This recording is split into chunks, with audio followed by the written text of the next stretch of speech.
I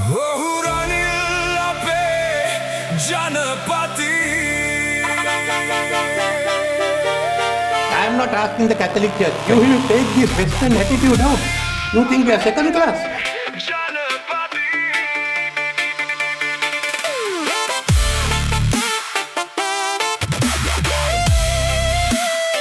මම මේක ඉල්ලුවේ නෑ. රටේ තත්ත්වය නිසා මට මහානායක ස්වාමීන් වහන්සේලාට මේක බාර ගත්තා.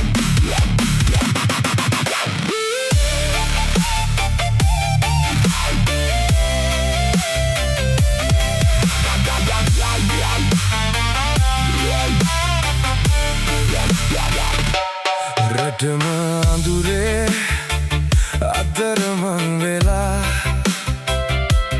හෙටක් නොපෙනී වැටුණු හදවත් නැගිටවන්නට නිහඬව ඇවිදන් දුක දැනුණුවේ දවස් අතරේ කඳුළු පිරුණු දැස් මැදින් ඉවසමු තව ටිකක් රට වෙනුවෙන් හිටියා රනිල් අපේ ජනපති රටේ හෙට දින ගැන හිතපු මිනිසා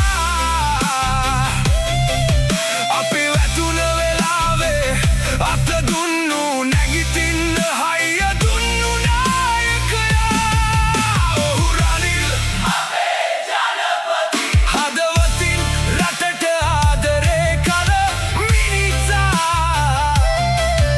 අපි එක හඬින් කියනවා ඔහු රනිල් අපේ ජනපති ඉවසීම කියන එක තමයි මම නම් බුද්ධ ධර්මයෙන් ඉගෙනගෙන තියෙන්නේ. ඔහු